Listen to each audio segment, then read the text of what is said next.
Alors j'ai fait des études d'art plastique à l'université. J'ai commencé par la bande dessinée et en 2006 j'ai attaqué la peinture sur grand format. Donc je suis passé du petit format au grand format. Voilà, et donc c'était une peinture expressive et c'est toujours le cas je pense aujourd'hui. Mon travail en fait consiste à faire référence à des œuvres de l'histoire de la peinture. Donc je les détourne, je les actualise et l'idée c'est de dire quelque chose de l'époque. Voilà. Donc c'est sous un angle tragicomique en général. Donc il y a des inspirations qui viennent de la bande dessinée, des inspirations qui viennent de l'histoire de la peinture et avec un regard critique je pense, mais aussi qui évite la narration. Voilà. C'est-à-dire que je ne veux pas être dans le message, dans la propagande, ça ne m'intéresse pas. Je pense que le spectateur peut se nourrir aussi des toiles et interpréter vraiment comme il veut les choses.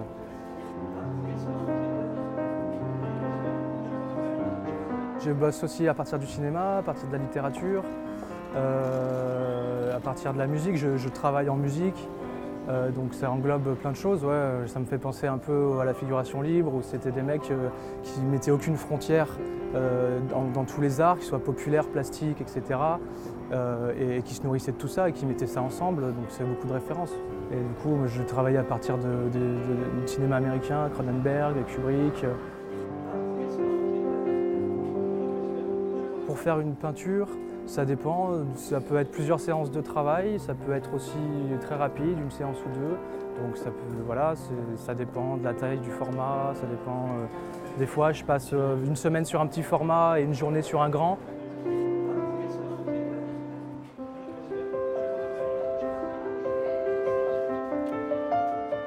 Pourquoi je reprends tel peintre? Il y a plusieurs éléments.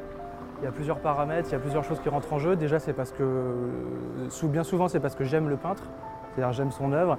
Et aussi, il y a aussi une dimension plastique qui est vachement importante, la composition m'indique déjà tellement de choses. La composition initiale d'une peinture m'indique beaucoup de choses. Et en fait, entre guillemets, il n'y a plus qu'à se servir. Mais pas se servir dans le sens juste pour faire genre. C'est déjà tout en place, tout est déjà en place. Donc il y a un amour de la peinture, il y a une composition qui fonctionne, et en troisième élément, il y a aussi un sujet éventuellement, c'est-à-dire Goya, les As de la guerre, c'est tellement actuel, donc moi je le réactualise à mon niveau. Voilà. Sur les sujets, ça peut être un élément. Le sujet initial de la toile peut jouer dans ce que moi j'ai envie d'en dire aujourd'hui en réactualisant la toile. Mais ce n'est pas toujours le cas. Des fois c'est vraiment purement plastique. Voilà, c'est vraiment une composition, ou une lumière, un modelé, quelque chose qui me frappe, quoi.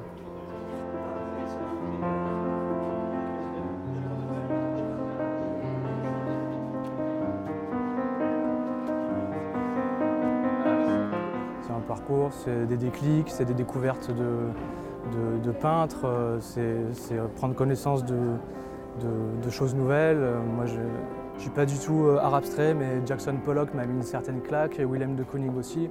Et du coup, sortir de la case, du trait, du dessin pur, et aller vers la couleur, l'éclaboussure, l'éclat, etc. C'est vrai que c'était des déclics quand j'avais 20 ans, quoi.